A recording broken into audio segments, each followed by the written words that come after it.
Mapagpalang araw po. Gawa po tayo ng mango float. Yan po, gamitin ko po yung frozen mango kasi wala pong preso dito.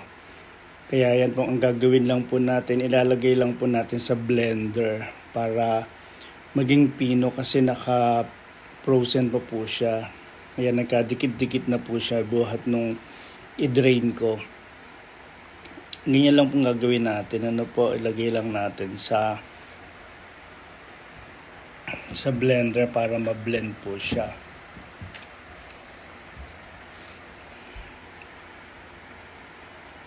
Yan, sa aking mini blender. Yan po.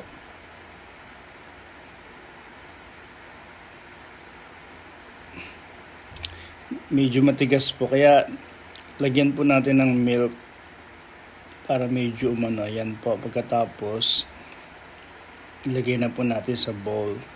Ngayon po, instead of fresh milk or white cream, ang ginamit ko po yogurt. Yan po, 0 calorie.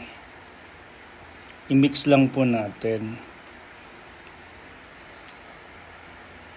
Tapos lagyan po natin ng konting milk. Yan po yung condensed milk. Tapos i-mix together. Prepare na po natin yung graham. Kasi parang graham lang po yung ginamit ko. Wala po kasing graham.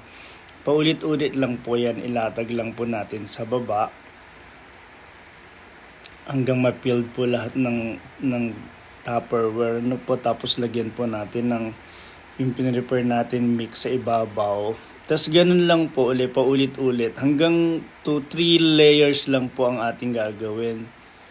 Ayan po, ganyan po ulitin. Pagkatapos, pag na-filled na po uli yan, lagyan uli ng graham. Like graham sa taas. Pero hindi po graham yan. Parang kokwa po yata. Ayan, kokwa biscuit. Ayan, lagyan po natin uli. Parang 2 layer lang po ang ginawa ko kasi makapal po yung biscuit. Ayan. Tapos po, tsaka natin lagyan ng mango doon sa taas. Para naka-float siya. Kaya tinawag na floating mango. Yan.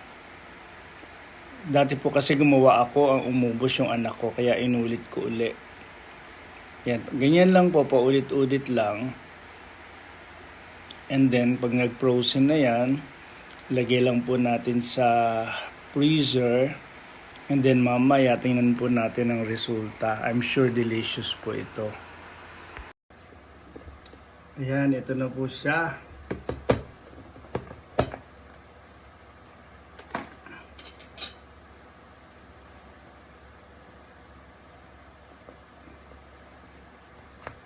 Medyo hindi pa po siya frozen. Pero pwede na.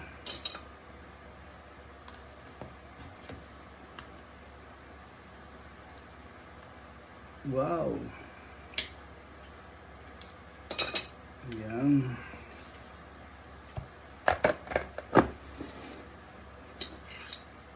Tignan po natin. Wow.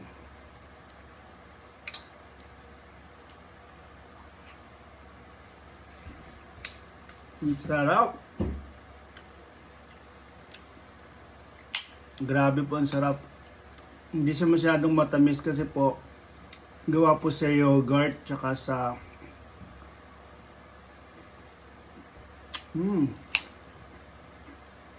grabe ang sarap.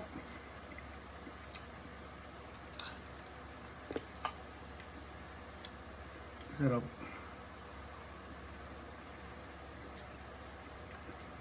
Tsak, ubos na naman po sa anak ko to.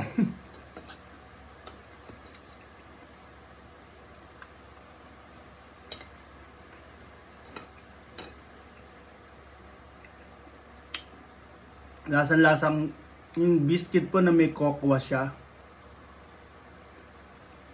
Ang sarap. Try nyo po.